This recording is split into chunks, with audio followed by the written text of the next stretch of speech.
Hi, I'm Monty, and I'm from Sweet Doris, and we work closely with Urban Food Festival, which is based in the borough of Camden.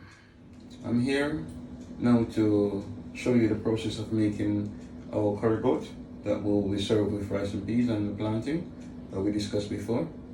So I've got all the seasoning and the fresh herbs already washed and prepared, but now I'm just gonna show you the meat that we had and how we're gonna wash and prepare it for marinating. So this is all the things that have been prepared already. The meat, the fresh herbs have been washed, and now I'm just gonna show you how we wash the meat before we do the marinade. And now you can see the fresh herbs have been cut to size that to your preference. So what's basically gonna happen here is we're gonna add the dry seasoning first, and then we add half the portions of the fresh herbs. Reasons why, because when we add the marinade to the oil, the first set of fresh herb will thicken the sauce, and the second set is to give you a little crunch with the meat while when it's finished to prepare. So then the first process now is to literally add the dry stuff, which we have already prepared, and as you can check on the recipe that we gave you before, and you will see the proportion that we have already put out.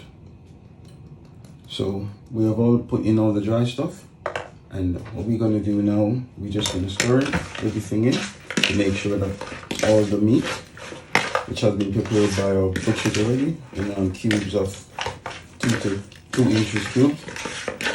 As our local butchers, the favorite one is Monty Butchers in the High Street.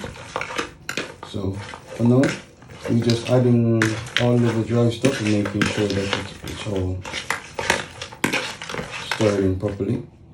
Then after that, we will put the first portion, the half of the fresh herbs inside the bowl. And then we'll let that marinate for a minimum of half an hour. If you're gonna marinate it longer, leave it in the fridge. If say you're doing it for half an hour, it's fine. You can leave it outside on the kitchen counter. So now I'm adding the curry powder. You can use whatsoever curry you like, because everybody has a different taste for curry. But for me, I'm using a mild curry, which is my favorite. So you can chop and change the recipe to your liking. You could even add some lamb seasoning or stuff like that. You could play with the recipe, but I'm just showing you the way I was taught. Now we're starting the curry goat, so we're just gonna add about 125 milliliters of oil in our pot, and now allow that to hot to a certain temperature. When it starts sizzling, then we can put the marinade in. Now we're adding all the marinade into the hot oil, and optional, you can also put a little curry in the oil before you add the marinade as well. So just be careful because we're dealing with hot oil, so just be gentle not to burn yourself. So I'm adding all the marinade.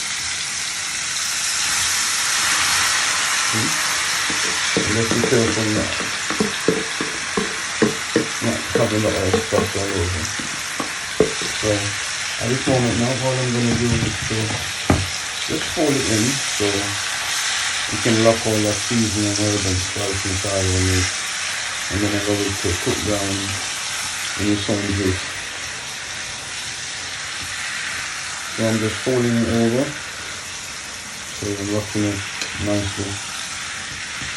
All the flavor that's inside of the marinade. And check the onion to see if it's tender enough to add the rest of the seasoning. Yeah, just put tender enough. So I'm gonna add the rest of the fresh herbs that we left over from before. So, and then just add a little bit of hot water on top, just one amount.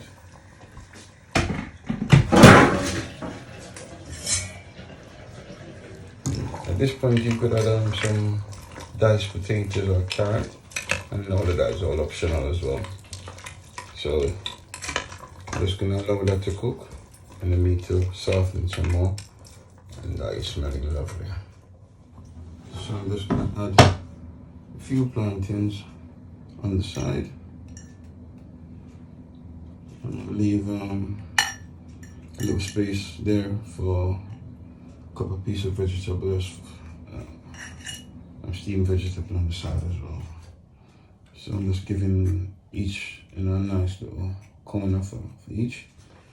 Now I'm just adding a bit of steamed vegetable on the side, and both for garnish, and you need a 5 a day.